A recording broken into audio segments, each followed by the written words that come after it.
Hello guys, Saurabh classes YouTube channel में आप सभी का स्वागत है। जैसा कि मैंने आप लोगों को अपने पिछले वीडियोस में मैंने active to passive voice change करने के बारे में बताया था और मैंने प्रेजेंट टेंस को पूरा कंप्लीट कर दिया था। आज मैं आप लोगों को पास्ट टेंस के बारे में बताऊंगा कि पास्ट टेंस को आप कैसे एक्टिव टू पैसिव में और पैसिव टू एक्टिव में चेंज कर सकते हैं। ठीक है, सो स्टार्ट करते हैं पास्ट टेंस के बारे में। ठीक है, सो देखिए यहाँ पे पास्ट टेंस। पास्ट टेंस में भी 4 टाइप्स के सेंटेंसेस पाए जाते हैं, आप लोगों ने पढ़ा होगा। फर्स्ट जो होता है वो होता है past indefinite tense. Past indefinite tense.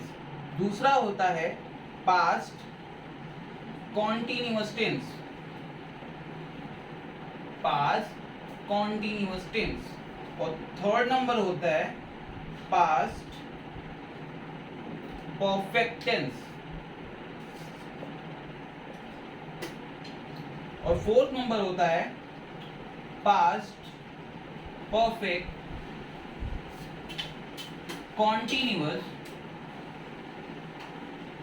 Tense. तो ये 4 टाइप के पास्ट टेंस में सेंटेंसेस होते हैं। पहला होता है पास्ट इंडेफिनिट टेंस, दूसरा होता है past continuous tense, third number होता है पास्ट परफेक्ट टेंस और फोर्थ नंबर होता है पास्ट परफेक्ट कॉन्टिन्यूअस टेंस। तो मैं आप लोगों को बताना चाहूंगा कि पास्ट इंडेफिनिट टेंस का पैसिव वॉइस बनता है, पास्ट कॉन्टिन्यूअस का बनता है, पास्ट परफेक्ट का बनता है और पास्ट परफेक्ट कॉन्टिन्यूअस का पैसिव वॉइस नहीं बनता है। तो हमको इसको चेंज नहीं करना। तो हमको कितने सेंटेंसेस के बारे में पढ़ने हैं? 3 के बारे में पढ़ने, 1, 2 एंड 3 सेंटेंसेस पढ़ने हैं हमको। जैसे कि मैंने आप लोगों को पिछले वीडियो में बताया था कि प्रेजेंट परफेक्ट कॉन्टिन्यूअस टेंस का पैसिव वॉइस नहीं बनता है। Similarly past perfect continuous tense का भी पैसिव वॉइस नहीं बनता है। ठीक है, सो स्टार्ट करते हैं अपना आज का पास्ट इंडेफिनिट से। ओके, स्टार्ट करें। So let's start.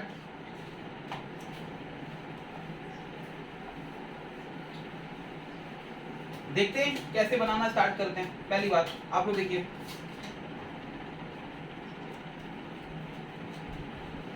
अब मैं आप लोगों को कुछ बताना चाहूंगा। जैसे कि मान लीजिए मैंने एक सेंटेंस लिखा, ही डिड द वर्क। ठीक है, ही डिड द वर्क, ये हमारा पास्ट इंडेफिनिट का एग्जांपल है, ही डिड द वर्क। अब एक बात बताइए, मैंने आप लोगों को पैसिव वॉइस में बताया हुआ है। पहले मैं एक्टिव वॉइस का आपको स्ट्रक्चर लिख देता हूं। एक्टिव वॉइस का देखिए, एक्टिव वॉइस का स्ट्रक्चर क्या होता है? पास्ट इंडेफिनिट का सब्जेक्ट होता है प्लस वर्ब की सेकंड फॉर्म यूज होती है। मैं सेकंड फॉर्म लिख देता हूं यहाँ पे, सेकंड फॉर्म यूज होती है और प्लस क्या यूज होता है? ऑब्जेक्ट यूज होता है। बात समझ में आ गई आप लोगों को? सब्जेक्ट, वर्ब की सेकंड फॉर्म प्लस ऑब्जेक्ट। जब यही चीज पैसिव वॉइस में चेंज होती है, तो ये क्या बन जाता है? ऑब्जेक्ट। यहाँ इसका ऑब्जेक्ट, ये सब्जेक्ट बन जाएगा, आप लोगों को पता है। तो यहाँ पे मैं ऑब्जेक्ट लिख देता हूं प्लस इसमें जो हेल्पिंग वर्ब लगता है वो लगता है वॉज और वर। दो चीज लगता है, वॉज और वर, दो चीज लगता है। प्लस वर्ब की थर्ड फॉर्म, आप लोगों को पता है कि पैसिव वॉइस में हमेशा वर्ब की थर्ड फॉर्म ही यूज होती है। उसके बाद आप लोगों को पता है बाय यूज होता है और फिर हमारा सब्जेक्ट यूज होता है। तो ये हमारा हो गया पैसिव वॉइस में। देखिए एक्टिव वॉइस में हमारा स्ट्रक्चर क्या होता है? सब्जेक्ट, वर्ब की second form plus object. Similarly passive voice में क्या होता है? ऑब्जेक्ट सब्जेक्ट बन जाता है, फिर हम लगाएंगे क्या, आप लोगों को पता है? हम क्या लगाएंगे? हेल्पिंग वर्ब लगाएंगे, इसके बाद वर्ब लगाएंगे। वर्ब की हमेशा एक्टिव वॉइस में थर्ड फॉर्म ही यूज होती है, आप लोगों को पता है। फिर हम बाय यूज करते हैं और फिर हम क्या यूज करते हैं? सब्जेक्ट यूज करते हैं। तो आप लोग ये बात समझ गए होंगे। ठीक है, तो इसको बना दूं मैं, he did the work। देखिए द वर्क क्या होगा मेरा पैसिव वॉइस में? आगे आ जाएगा। तो द वर्क बना दिया मैंने। अब द वर्क के साथ वॉज लगेगा। अब देखिए डिड, देखिए एक डू मतलब काम करना होता है, डू मतलब करना होता है। डू का सेकंड फॉर्म होता है डिड और थर्ड फॉर्म होता है डन। ठीक है, तो ये डिड जो है ना वो डू का सेकंड फॉर्म यहाँ पे यूज हुआ है, ठीक है। तो इसका थर्ड फॉर्म क्या हो जाएगा, डन हो जाएगा, द वर्क वॉज डन।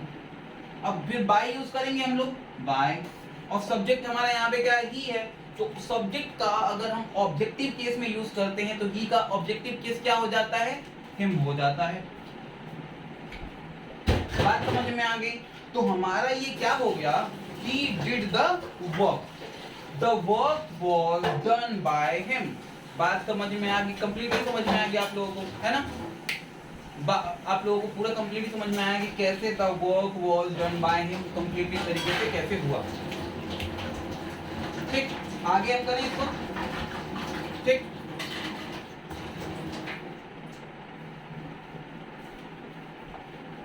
एक और मैं आपको एग्जांपल देता हूं और उस एग्जांपल की सहायता से आप कैसे कर सकते हो। जैसे मैं आप लोगों को एक एग्जांपल देता हूं, जैसे देखिए सी डिड नॉट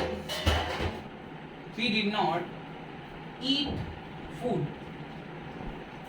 देखिए ये हमारा क्या है, ये हमारा पास्ट इंडेफिनिट टेंस का नेगेटिव सेंटेंस है। और आपको मैं बताऊं कि नेगेटिव अगर सेंटेंस हो तो एक्टिव वॉइस में उसका क्या स्ट्रक्चर होता है वो देखिए, पहले सब्जेक्ट यूज होता है, फिर यूज होता है डिड, फिर यूज होता है नॉट, डिड नॉट यूज होता है, इसमें इसका हेल्पिंग वर्ब होता है। ध्यान रखिएगा वो डिड सेकंड फॉर्म थी और ये डिड हेल्पिंग वर्ब है, ठीक है। प्लस वर्ब की फर्स्ट फॉर्म यूज होती है। अब ध्यान रखिएगा कभी भी पास्ट इंडेफिनिट का जब हम नेगेटिव बनाते हैं या इंटरोगेटिव बनाते हैं तो वहां पे वर्ब की फर्स्ट फॉर्म ही यूज होती है, वर्ब की सेकंड फॉर्म यूज नहीं होती, बस वो सिंपल सेंटेंस में यूज होती है। बात समझ में आई, असर्टिव सेंटेंस में यूज होती है तो वो फर्स्ट फॉर्म यूज होती है। फिर इसके बाद हम क्या यूज करते हैं, ऑब्जेक्ट हम यूज करते हैं यहाँ पे। अब सिमिलरली देखिए यहाँ पे अगर हमको पैसिव वॉइस में चेंज करना है, पैसिव वॉइस में चेंज करना है तो क्या चेंज होगा, ऑब्जेक्ट आ जाएगा, पहले ऑब्जेक्ट आ गया, इसके बाद हमको यूज डिड नॉट अपनी। आप लोगों को पता है कि पैसिव वॉइस में हेल्पिंग वर्ब क्या होती है, वॉज या वर होती है, तो हमको वॉज या वर यूज करना पड़ेगा। बात समझ में आ गई, वॉज या वर यूज करना पड़ेगा। फिर हमको क्या यूज करना पड़ेगा, नॉट यूज करना पड़ेगा। फिर हमको क्या यूज करना पड़ेगा, वर्ब की थर्ड फॉर्म यूज करनी पड़ेगी। फिर हमको क्या यूज करना पड़ेगा, बाय यूज करना पड़ेगा। और फिर हमको क्या यूज करना पड़ेगा, सब्जेक्ट। ये सब्जेक्ट यहाँ पे ऑब्जेक्ट बन जाएगा, ये ऑब्जेक्टिव केस में यूज करना पड़ेगा। मुझे लगता है कि आप लोगों को ये चीज समझ में आ गई होगी कैसे इस चीज को हम यूज कर सकते हैं, ऑब्जेक्ट, वॉज या वर, नॉट, वर्ब की थर्ड फॉर्म और बाय प्लस सब्जेक्ट। तो इस चीज को हम कंप्लीटली चेंज कर सकते हैं या नहीं कर सकते, आप लोग बताइए। देखिए ये कैसे लिखा हुआ है, फूड पहले आगे ले आएंगे क्योंकि ऑब्जेक्ट है, ये सब्जेक्ट बनेगा तो फूड हमारा फूड। अब देखिए फूड के साथ वॉज लगेगा, वर लगेगा, वॉज लगेगा। देखिए फूड क्या होता है, अनकाउंटेबल नाउन होता है, ठीक है। फूड, तो फूड वॉज नॉट लगेगा, फूड वॉज नॉट। ईट का थर्ड फॉर्म क्या होता है यूज, ईटन, ईटन। और फिर बाय यूज करेंगे हम, बाय। और फिर सी, सी का सब्जेक्टिव केस तो सी होता है, ऑब्जेक्टिव केस क्या होता है, हर। तो देखिए सी डिड नॉट ईट फूड, उसका अगर हमको पैसिव वॉइस में चेंज करना पड़ा तो हमने क्या यूज किया, food was not eaten bye हर, खाना उसके द्वारा नहीं खाया गया था। बात समझ में आ गई, उसके द्वारा नहीं खाया गया। सी डिड नॉट ईट फूड, बात समझ में आ गई कंप्लीटली। मुझे लगता है कि आपको पूरी की पूरी बात समझ में आई है। तो फिर इसको हम आगे करते हैं, एक आध और एग्जाम्पल करते हैं इसमें, ठीक है। जैसे देखिए एक एग्जाम्पल मैं आप लोगों के सामने रखता हूँ। Did they ring a bell? ये हमारा इंटेरोगेटिव सेंटेंस है, did they ring a bell, ठीक। अब अगर मुझे इसको इंटेरोगेटिव में चेंज करना है पैसिव वॉइस में, इसको पैसिव वॉइस में चेंज करना, देखिए पैसिव वॉइस की तरह ही आप चेंज करोगे। पहले आप सब्जेक्ट को यहाँ पे लेके आओ, अ बेल हो गया, और अ बेल के साथ हेल्पिंग वर्ब क्या लगेगी, वॉज। तो वॉज ये डिड की जगह पे यूज होगा, आप लोगों को पता है, क्योंकि हमको इंटेरोगेटिव सेंटेंस बनाना है। तो was a bell, ring rang rung, rung. फिर बाय लगेगा, आपको पता है बाय, और दे का क्या हो जाता है ऑब्जेक्टिव केस, देम, और क्वेश्चन मार्क। तो was a bell rung bye them, क्या उनके द्वारा घंटी बजाया गया, ठीक है। और ये बोला क्या उनके घर, उनकी यहाँ पे द्वारा यूज हो जाता है, मतलब मेरे द्वारा किया गया, ठीक है, बाय इसलिए यूज होता है। तो मुझे लगता है कि पास्ट इंडेफिनिट टेंस आप लोगों को लिटिल बिट तो समझ में आ गया होगा। और देखिए मैं आपको एक बात बताता हूँ कि पास्ट इंडेफिनिट टेंस जितने मैंने आपको एग्जांपल बताए हैं, जिस तरीके से बताए हैं, आपकी एग्जाम में ना अगर इससे बाहर आ गया ना, पॉसिबिलिटी नहीं है, 0% पॉसिबिलिटी है इसको एग्जाम से इस टाइप के क्वेश्चन को एग्जाम में ना आने की। बात समझ में आएगा, हमेशा 100% गारंटीड आएगा ऐसे question.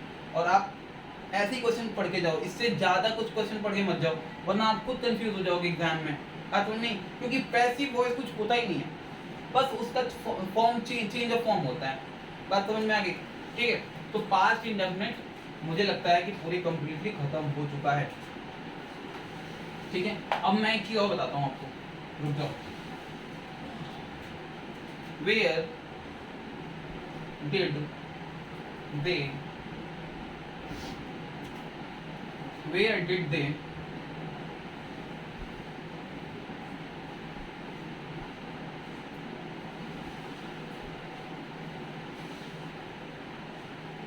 make a noise,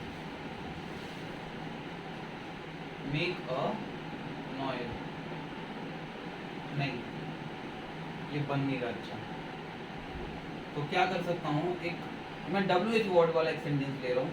where did दे, क्या लिखूं,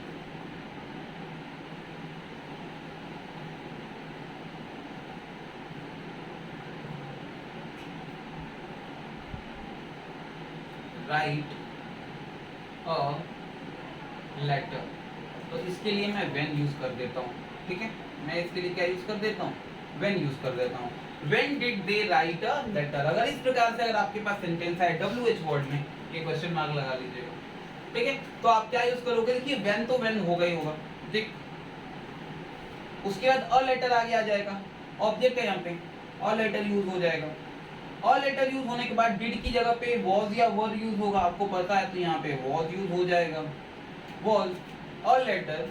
अब राइट का थर्ड फॉर्म क्या होता है, अ लेटर। वेयर, देखिए बोल क्या रहा है, where was a letter written, third form written by, they का थर्ड फॉर्म, दे का ऑब्जेक्टिव किस क्या हो जाएगा, देम। तो हमारा पूरा का पूरा ये हमारा पूरा का पूरा यही प्रक्रिया है जिसकी तरीके से हम पास्ट इंडेफिनिट टेंस को क्या कर सकते हैं, कंप्लीटली पैसिव टू एक्टिव और एक्टिव टू पैसिव वॉइस में चेंज कर सकते हैं। पैसिव टू एक्टिव देखिए, अगर ऐसा दिया हुआ तो आप इसको ऐसे चेंज कर दोगे, ऐसे दिया हो तो इसको ऐसे चेंज कर दोगे, सिंपल सा लॉजिक है। मुझे लगता है कि ये पूरा का पूरा चीज आपको समझ में आ गया होगा, ठीक है। आगे बढ़ते हैं, आगे बढ़ते हैं। देखिए इसके बाद मैं आपको जो टेंस पढ़ाऊंगा वो मैं पढ़ाऊंगा आपको पास्ट कॉन्टिन्यूअस टेंस। कौन सा टेंस, पास्ट कॉन्टिन्यूअस। तो देखिए कैसे करते हैं इसको,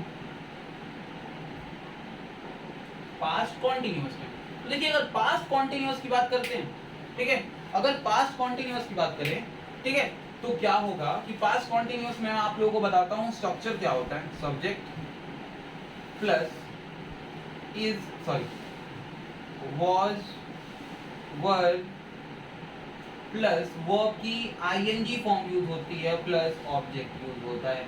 ये किसका है, एक्टिव वॉइस का।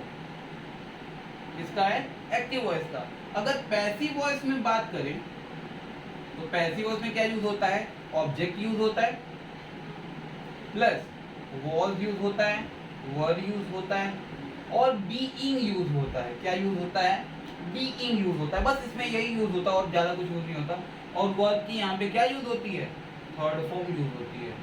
और फिर क्या यूज होता है, बाय यूज होता है। और फिर क्या यूज होता है, सब्जेक्ट यूज होता है।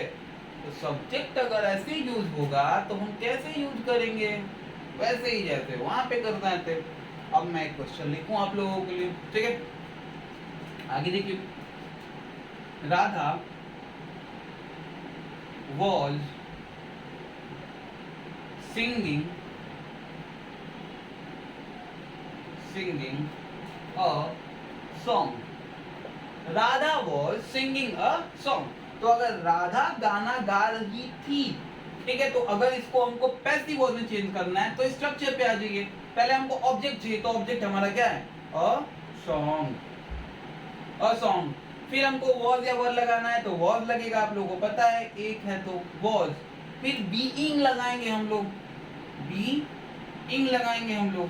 फिर हम वर्ब की थर्ड फॉर्म यूज करेंगे, और वर्ब की थर्ड फॉर्म क्या होती है, सिंग की, सिंग सैंग संग, संग। फिर क्या लगता है, बाय, और फिर हमारा क्या लगता है, सब्जेक्ट, और सब्जेक्ट राधा है तो ऑब्जेक्टिव केस में तो वही होगा। एक बात मैं आप लोगों को बता देता हूँ, ऑब्जेक्ट सब्जेक्टिव, देखिए कोई भी नेम होगा या सब्जेक्ट हमारा यू हो, तो वो या तो सब्जेक्टिव केस में हो या ऑब्जेक्टिव केस में हो, हर जगह वो किस चीज में यूज होगा, दोनों केस में सेम चीज यूज होता है। ठीक है, बात समझ में आ गई। तो ऐसे हमको करना है, ठीक, ठीक है। तो a song was being sung by Radha, a song was being sung by Radha. ठीक है, तो आगे बढ़ते हैं और इस टाइप के और से बहुत सारे क्वेश्चंस को हम करते हैं और देखते हैं किस प्रकार से हम इस टाइप के क्वेश्चंस को कर सकते हैं। मैंने आप लोगों को पूरा का पूरा स्ट्रक्चर बता दिया है, और आप इस टाइप के स्ट्रक्चर से आप किसी भी टाइप के क्वेश्चंस को क्या कर सकते हो, सॉल्व कर सकते हो। ठीक है, अब मैं आपको एक और चीज बताता हूँ, देखिए यहाँ से क्या, कि जैसे मान लीजिए मैंने एक क्वेश्चन दिया,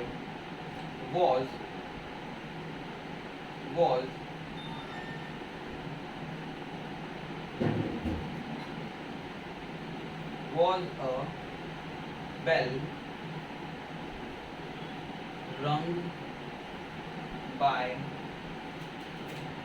her। अच्छा, एक बात मुझे आप लोगों से ये समझना है कि was a bell rung by her, ये कौन सा सेंटेंस है। बात थोड़ा तो मुझे समझाएंगे आप लोग, कौन सेंटेंस है, आप लोग सामने तो है नहीं मेरे, की समझाएंगे आप लोग। was a bell rung by her कौन सा सेंटेंस है। देखिए पहली बात ध्यान रखिए, कौन सेंटेंस है। पहली बात देखिए, वर्ब में थर्ड फॉर्म यूज हुआ है, और वॉज के साथ थर्ड फॉर्म कभी यूज ही नहीं होता। वो एक ही केस में यूज हो सकता है, वॉज के साथ थर्ड फॉर्म, एक केस में, पैसिव वॉइस के केस में। बात समझ में आ गई। तो ये पैसिव वॉइस सेंटेंस है, और ये पैसिव वॉइस, वॉज का थर्ड फॉर्म किस में यूज होता है, पहले बताया था, पास्ट एंड डेफिनेट में, बताया था कि नहीं बताया था।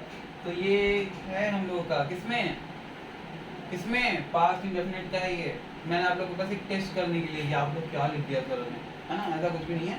मैं आप लोगों को बस थोड़ा सा, अगर मुझे इसको एक्टिव में चेंज करना है तो क्या करेंगे, देखिए यहाँ पे वॉज के साथ तो वॉज ही रहेगा, वॉज नहीं रहेगा, डिड, थप्पड़ लगाऊंगा मैं, डिड। हर सब्जेक्ट बनेगा तो क्या हो जाएगा, सी, डिड सी। रंग फर्स्ट फॉर्म में यूज होगा ना वर्ब में, तो क्या हो जाएगा, रिंग अ बेल। देख लीजिए, did she ring a bell, was a bell rung by her. एक टेस्ट हो गया आप लोग, कंफ्यूज नहीं होना है, बस समझना है चीजों को। ठीक है, बहुत आसान सा टॉपिक है जिसको आप आसानी समझ सकते हो। आगे बढ़े, चलिए अब देखिए मैं आप लोगों को कुछ बताने की कोशिश करता हूँ। जैसे मान लीजिए क्वेश्चन है,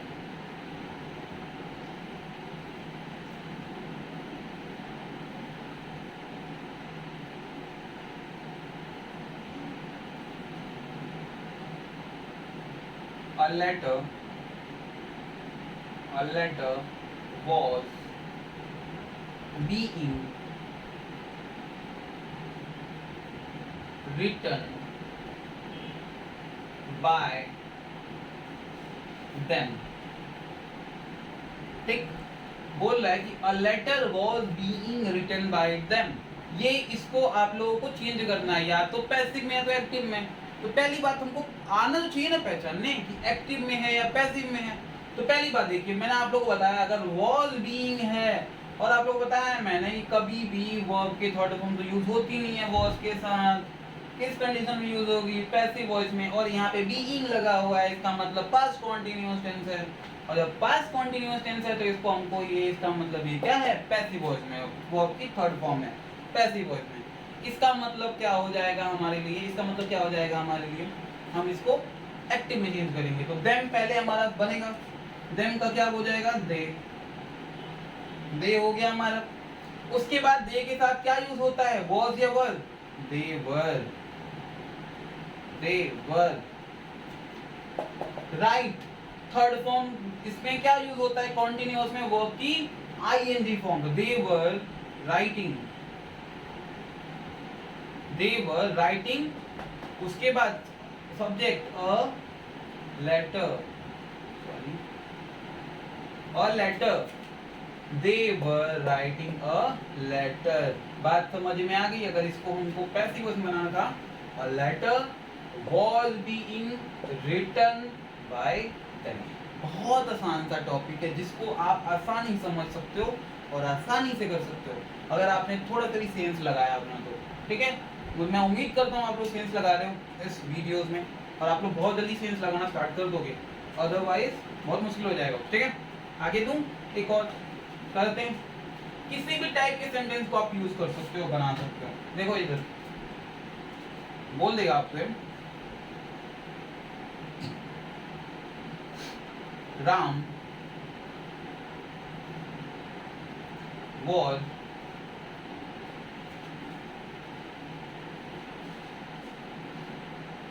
singing a song। ठीक, Ram was singing a song। तो इसको अगर हमको पैसिव वॉइस में चेंज करना तो क्या करेंगे, a song was being use होगा, आप लोगों को पता है being। सिंग का थर्ड फॉर्म क्या होता है, सिंग, sang, sung, sung by Ram.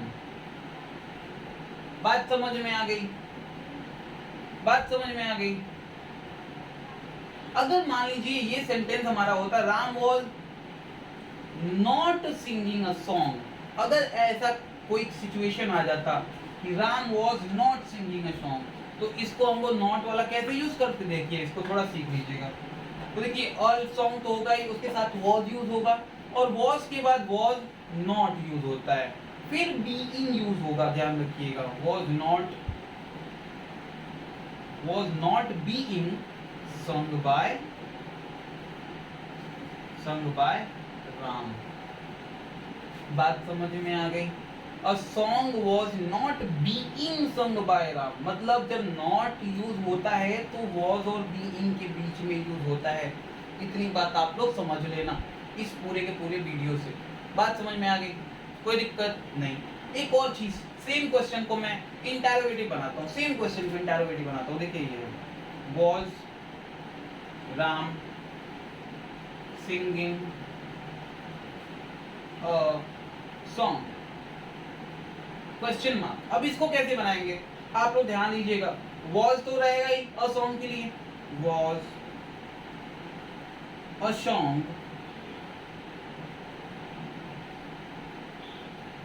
अब बताइए was a song क्या यूज होगा, देखिए was तो यूज हो गया a song के लिए और यहाँ पे हम being भी यूज करते हैं पैसिव वॉइस में, तो was a song, सब्जेक्ट के बाद हमको being लगाएंगे, ध्यान रखिएगा। सब्जेक्ट के बाद हम being लगाएंगे, सब्जेक्ट के बाद हम क्या लगाएंगे, being लगाएंगे और उसके बाद हम वर्ब की थर्ड फॉर्म sung by कौन है, राम। बात मैं उम्मीद करता हूं कि आप लोग ये चीज समझ गए होंगे। मैं इसको इतना क्यों बताया है कि इसमें थोड़ी सी अलग डिफरेंस चीजें आई जिसमें बीइंग आया है। तो बीइंग अगर नॉट के केस में यूज होगा तो कैसे होगा, इंटरोगेटिव के केस में यूज होगा तो कैसे होगा। देखिए बीइंग नॉट के बाद यूज होता है नेगेटिव में और इंटरोगेटिव के केस में वो सब्जेक्ट के बाद यूज होता है। ये लॉजिक है, बस थोड़ा सा इसको आप ध्यान दे दोगे, automatically you can understand this agenda behind how we can solve this type of question। Okay, so now we can move on to another topic। Okay, मैं उम्मीद करता हूँ कि आप लोगों को पास्ट कॉन्टिन्यूअस टेंस समझ में आ गया होगा और अगर आप लोगों को चीज़ें जो समझ में नहीं आई हैं आप कमेंट बॉक्स में मुझे कमेंट करके आप बता सकते हैं, then I will check it out and then make a video on that topic. Okay, so चलते हैं, आगे बढ़ते हैं।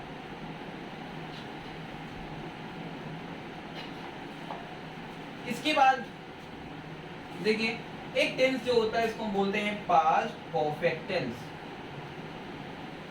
पास्ट परफेक्ट टेंस देखिए परफेक्ट का मतलब मैंने आप लोग को पिछली वीडियो में अपने बताया हुआ मैंने, परफेक्ट का मतलब वो होता है जो कंप्लीटली हो चुका है, और पास्ट में है मतलब पास्ट में हो चुका है। बात समझ में आ गई? ठीक है, वह चीज जो पास्ट में हो चुकी थी, है ना, उसके बारे में हम बात करेंगे।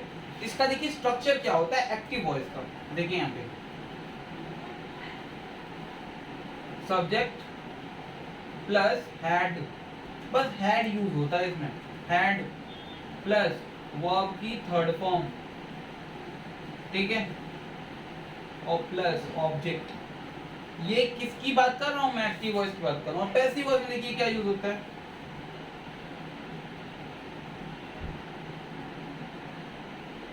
देखिए ऑब्जेक्ट यूज होता ही होता है पहले, आपको पता है, फिर हैड यूज होता है, फिर बीन यूज होता है। इसमें एक्स्ट्रा एक चीज आती है बीन, हैड बीन यूज होता है।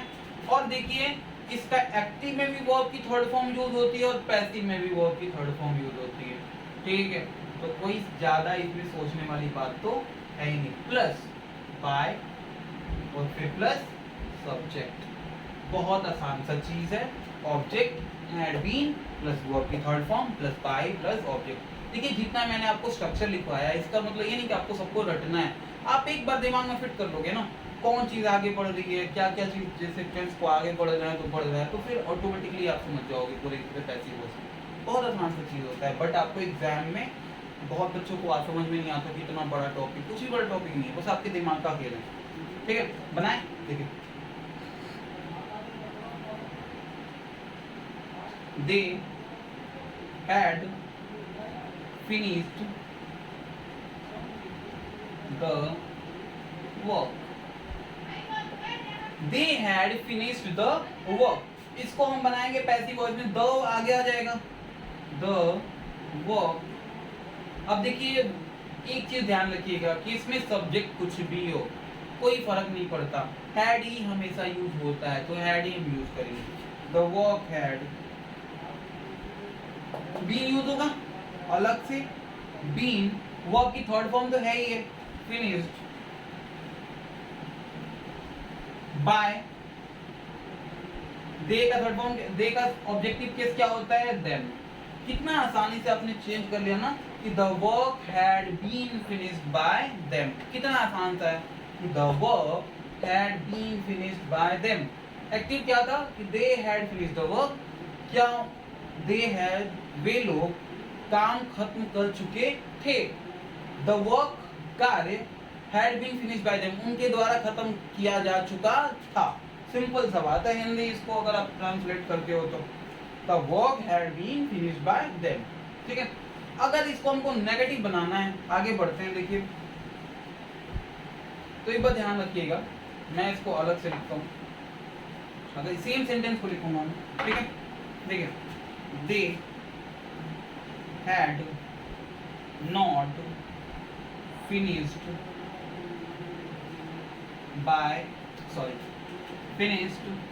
the work, ठीक है। तो अगर इसको हमको नेगेटिव में पैसिव वॉइस में चेंज करना है तो क्या करेंगे? द वर्क पहले आ जाएगा, द वर्क, हैड यूज होगा आपको पता है हैड, फिर नॉट यूज होता है नॉट, और फिर इसमें क्या यूज होगा? बीन यूज होगा, आप लोगों को पता है दे हैड नॉट बीन, ये बी है, ठीक है। बीन वर्ब की थर्ड फॉर्म क्या होती है? फिनिश्ड, तो फिनिश्ड यूज होगी, और क्या यूज होगा? बाय यूज होगा, और फिर क्या यूज होगा? दे का क्या हो जाएगा? देम हो जाएगा।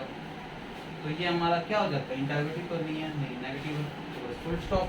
तो they had not been finished by them, sorry the work had not been finished by them. बहुत आसान सा है टॉपिक, आप इसको आसानी से कर सकते हो अगर आपको, देखिए सेम चीज है, मैंने द वर्क को आगे ले आया, सेम प्रोसेस फॉलो करेंगे जो हमने पैसिव वॉइस में किया था। द वर्क को हम आगे ले आए, फिर हैड हमारा, फिर वर्ब की थर्ड फॉर्म देखिए हैड यूज होगा, फिर नॉट हम यूज करेंगे कि नॉट है, फिर बीन आ जाएगा यूज, फिर वर्ब की थर्ड फॉर्म, फिर बाय प्लस फिर सब्जेक्ट। बात समझ में आ गई? ठीक, एक इंटरोगेटिव करके देखते हैं, इंटरोगेटिव एक कर लेते हैं, पिछले वाले की तरह ही है ये भी, ठीक है। देखिए क्या बोल रहा है, had they finished the the work. अच्छा, इस टाइप के क्वेश्चन तो आपने बहुत किए होंगे। मैं एक चीज़ और जोड़ देता हूँ उसमें, बोलिए तो आप लोगों को मैं पूरा का पूरा नॉट नेगेटिव में दे देता हूँ। Not finished the work. ठीक, had they not finish the work, क्या उन्होंने काम खत्म नहीं किया था? तो आप देखिए क्या होता है। पहली बात, आपको हैड तो लगेगा ही लगेगा, कोई चेंजेस नहीं, द वर्क आगे आ जाएगा, हैड द वर्क। फिर सब्जेक्ट के बाद नॉट लगता है, नॉट। फिर आपको पता है कि पैसिव वॉइस में बीन यूज होता है, तो आप बीन यूज करोगे, बीन। फिर आपको वर्ब की थर्ड फॉर्म फिनिश्ड, फिनिश्ड। उसके बाद क्या यूज करोगे? बाय। और फिर क्या यूज करोगे आप लोग? ऑब्जेक्ट। और यहाँ पे जो सब्जेक्ट ऑब्जेक्ट जो बन जाएगा। बात समझ में आ गई? तो दे का ऑब्जेक्टिव केस क्या होता है? देम होता है। तो बहुत ही अच्छी बात है जो आप लोगों ने पूरा का पूरा टॉपिक मेरे हिसाब से समझ लिया है कि पास्ट, प्रेजेंट, मैंने पास्ट इंडेफिनिट आपको बताया, पास्ट कॉन्टिन्यूअस मैंने आपको बताया, और पास्ट परफेक्ट मैंने आपको बताया आज। और मैंने प्रेजेंट पहले खत्म कर चुका हूँ और पास्ट मैंने आज पूरा पूरा कंप्लीटली खत्म कर दिया है। मैं एक WH वाला मैं समझा देता हूँ, फिर मैं वीडियो को क्लोज कर दूंगा फिर। ठीक है, जैसे देखिए सेम चीज है। Why had they finished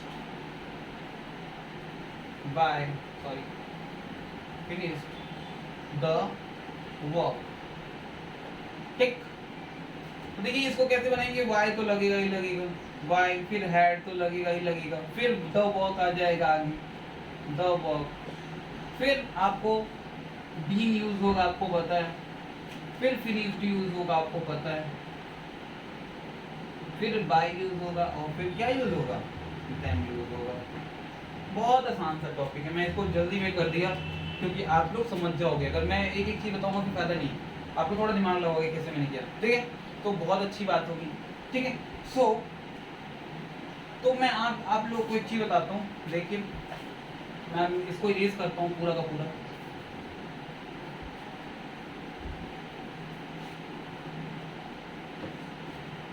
देखिए आप लोगों को प्रेजेंट खत्म हो गया और पास्ट खत्म हो गया।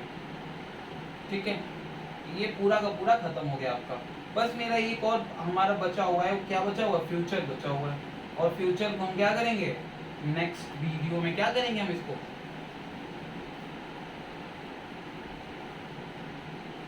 नेक्स्ट वीडियो में इसको हम पढ़ लेंगे, पहली बात। ठीक है, कौन सी वीडियो में? नेक्स्ट वीडियो में। ठीक है, अब मैं आप लोगों से कुछ जरूरी बात करना चाहूँगा। देखिए आप लोगों को मैं बताना चाहूँगा सौरभ क्लासेस के बारे में। देखिए सौरभ क्लासेस अभी नया यूट्यूब चैनल है, तो बहुत लोग इस पर अभी बिलीव ना करें। वे धीरे धीरे जैसे हमारा चैनल ग्रो होता जाएगा, लोग और भी इस पर व्यूज़ आते जाएंगे, तो जैसे जैसे लोग होंगे वैसे वैसे हमारा कॉन्टेंट भी और भी बेटर से बेटर होता जाएगा। ठीक है, कॉन्टेंट में आप लोगों को पूरा 100% गारंटी देता हूँ कि कॉन्टेंट में आप लोगों को कभी कोई शिकायत नहीं आएगी। कॉन्टेंट में आपको बेस्ट दूंगा, सबसे बेस्ट दूंगा। सबसे बेस्ट तो नहीं बोल सकते, बेस्ट तो बेस्ट ही होता है ना। सबसे बेस्ट क्या होता है? बेस्ट ही होता है, सुपरलेटिव डिग्री। ठीक है, तो मैं आपको हमेशा अच्छा टॉपिक दूंगा, अच्छे मैं आपको कंटेंट दूंगा जो आपको बहुत जगह मिल जाएगा। मैं किसी की बुराई नहीं करता कि कौन क्या कर रहा है क्या नहीं कर रहा, बट मेरे पास भी आपको बहुत ही अच्छी कंटेंट मिलने की संभावनाएं हैं। ठीक है, मैं आपसे उम्मीद करता हूँ कि आप लोग सौरभ क्लासेस यूट्यूब चैनल को आप लोग क्या करोगे? सब्सक्राइब करोगे। पहली बात तो आपका खुद का चैनल है, सब्सक्राइब करिए। फिर वीडियोस को लाइक करिए। अगर आपको पसंद नहीं आता आप डिसलाइक भी कर सकते हैं, मेरी तरफ से छूट है। ठीक है, अगर पसंद नहीं आए तो, अगर पसंद आ रहा है तो फिर डिसलाइक करने की जरूरत ही नहीं है ना। उसके बाद आप लोग इसको शेयर करें, क्योंकि ज़्यादा से ज़्यादा बच्चे जब जाएंगे तो अच्छी बात रहेगी। तो देखिए आप इस सौरभ क्लासेस यूट्यूब चैनल को सब्सक्राइब करिए बहुत ज़्यादा, जितना ज़्यादा हो सके। फिर लाइक करिए, डिसलाइक भी कर सकते हैं अगर आपको वीडियो पसंद नहीं आई तो। बहुत ही जेन्युइन इंसान हूँ मैं यार। ठीक है, तो मैं उसमें अगर मेरी गलती है तो आप लोग डिसलाइक भी कर सकते हो चैनल। ठीक है, उसके बाद आप शेयर करिए, बहुत ज़्यादा शेयर करिए, बहुत से बच्चों के लिए ज़रूरत पड़ेगी वो चीज़ें। ठीक है, तो ठीक है, इसी के साथ मैं इसी के साथ मैं इस वीडियो को क्लोज करना चाहूँगा, ठीक है। और मैं आप लोगों को एक चीज़ और बताना चाहूँगा कि आप अपने घर में सबका ख्याल रखिए, अगर ज़रूरत पड़े तो ही घर से बाहर निकलिए, ठीक है। ठीक है, फिर ओके, जय हिंद, जय भारत।